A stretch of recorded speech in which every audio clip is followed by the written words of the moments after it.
I'm Lila Bennett from Journey to Recovery Community Center, and I'm here with Jim. We're doing our second video where we are talking about what it takes and what happens after you decide you need to make a big change, you need to get sober, you need to stop using whatever substance it is that's causing major destruction in your life. And so why don't we just start with that, just talk about that moment when you really knew that you needed to do something majorly different. Well, there's been several times when I thought I needed to do that several times, and I did, and then of course I relapsed. But when you're laying in a hospital bed and you're pretty sure you're gonna die, it's you either do something. Plus the fact I got diagnosed with diabetes, and of course with alcohol that affects your liver and your pancreas, and so it was a lot of that. But it was just hopelessness. Either, as the old saying in the movie, get busy living or get busy dying. That's from Shawshank. But yeah, and you were pretty busy dying for a while. I was happy with it. Mm-hmm. I didn't care. Yeah, I think maybe even for the first 6 months that I knew you. Yeah, that was kind of hit and miss, but yeah. So you realized that you had to make a big change, lying in the hospital. Yeah. And so you saw me. Yes, I did. Yeah, I did. And at that time, you were realizing that it wasn't just your physical health, it was your mental health, it was your emotional health, it was your life, it was your happiness, that you wanted to be happy, I think. Well, that's what we were going to try for. I mean, it's not all roses and sunshine, because it's a long journey. I mean, the physical part you need help with from your doctor. Mm-hmm. Mental part you need help with from somebody that knows the business. You cannot, and I can't say this enough, do this by yourself. If you can, God bless you, but it's going to end up in failure after failure after failure, just as I have. And I've been to 3 rehabs, and I still failed. And the last time through, I was over here across the street, laying in the bed, and Lila and Amber came over to see me, talking about Journey, and I had nothing to do with them. Get out of my room. I don't want to talk to you.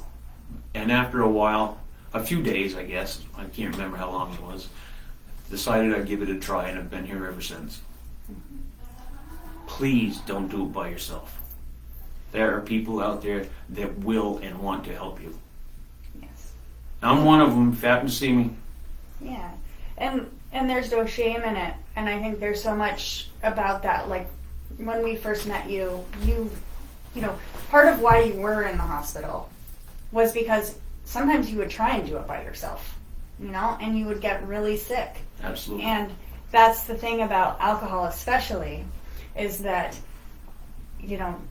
you can die if you try and stop drinking too quickly.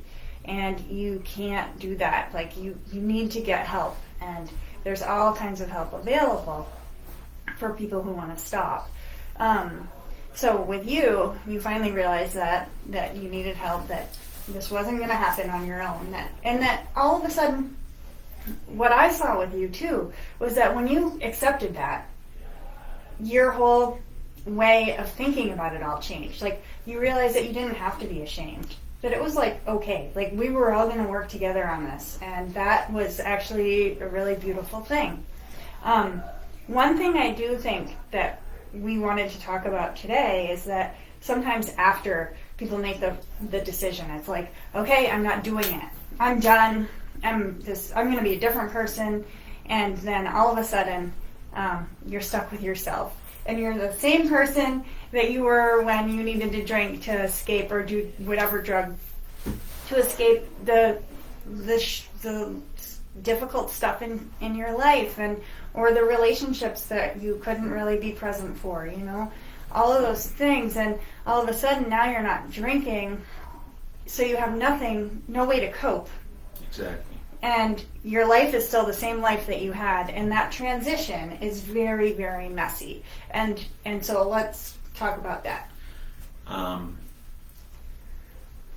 The physical, chemical part is going to be difficult, but after you get detoxed, you're going to go through a lot of stuff that's going to baffle your mind that you used to just soak down with alcohol or use a drug. And you're going to question yourself every day.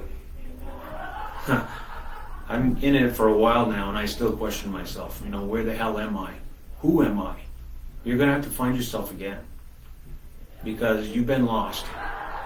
And no matter where you go, you're bringing that dragon with you. And you need to slay that dragon. Yeah. That's the most important thing. You are going to experience things you've never experienced before, and you have to be resilient. And that's why people like Lila and Amber and Shane are here. They'll get you through those tightrope spots so you don't fall off. Mm-hmm. And any other counselor that you trust, it's just don't try to call somebody. Take a walk when you're in a tight spot, but try and clear your head. It's not going to get any better if you keep falling back. Believe me. Yeah. You know, and as you have continued to work really, really hard, you know, it's like, I think so many times people are ashamed, like they're trying to hide, they think they're a bad person, and so you like drink to hide this bad, shameful person, and then you stop drinking and then you're like, oh my gosh, I'm exposed, I'm just this bad person and there's nothing to hide behind. I should just drink and hide behind it again.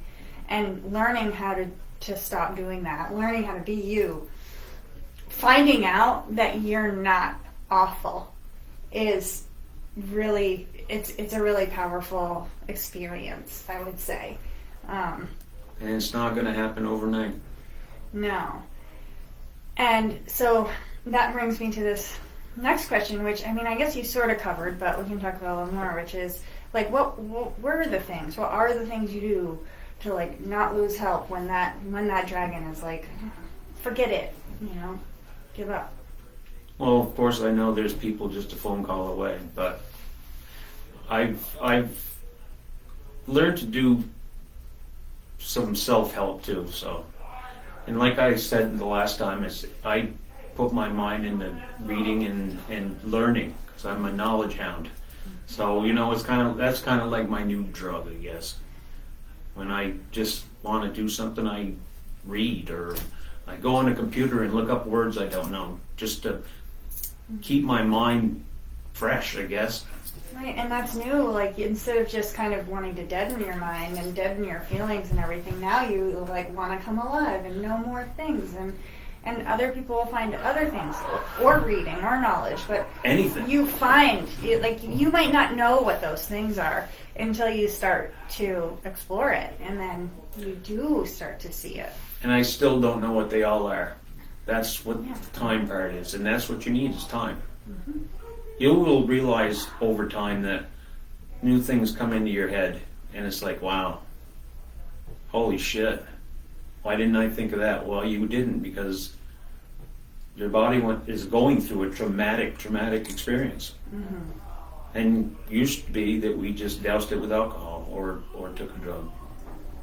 And don't you feel like the farther away you get from coping like that, your mind is clearer, and like you're more connected to your feelings, and you can kind of keep everything in perspective and together. It's easier, would you say? Yeah. At first, if you want to use a scale of 1 to 10, the trauma was a wicked 10. It's like a cold winter day. The thermometer goes down, and so does the stress of coping. Yeah. You'll build your own tools, but you'll get help here and with whoever you trust. Mm-hmm. Think of somebody that understands and will have your back, and turn to them. Yeah. Yeah, there's the shame of it is so tricky because it keeps you from daring to try and change, and I think that's the thing we see the most here is like getting away from that shame. It makes it possible.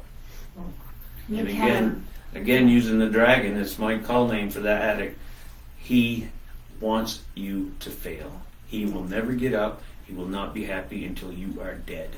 Yeah, right. And knowing that, and marching away from it. Which is, how's your relationship with yourself changed? It's been painful and gradual. It's improving. I look in the mirror and see somebody that's trying to make myself better. I don't look at the same old drunk that can't wait to get the next drink. Living without having to worry about the next drink is a good feeling, which I hadn't experienced in a long time. Can honestly say that as long as I don't look forward to that drink anymore. It doesn't antagonize me anymore. Mm-hmm. But, there's still the memories and all that stuff to go along with it. And then there again, your dragon's going to let you know. Remember those times? What a good time you had. Mm-hmm. Yeah, it was good until it was bad. Yep. And I think that is actually one thing about recovery is learning how to actually grieve. Like, you have to grieve who you were, things you did, and be able to actually put them in a place of like remembering some of the times as good times, but that you can't have those kinds of times anymore. That your times are going to be better times. They're going to be different times. They're healthier. They're wholer. They're more present. What would you say? You go through the stages of grief just like if you lost a family member or friend. Mm-hmm. The only thing is you've lost yourself. You go through the 7 stages. And some of them you hinder on for quite a while. I'm not through them all yet.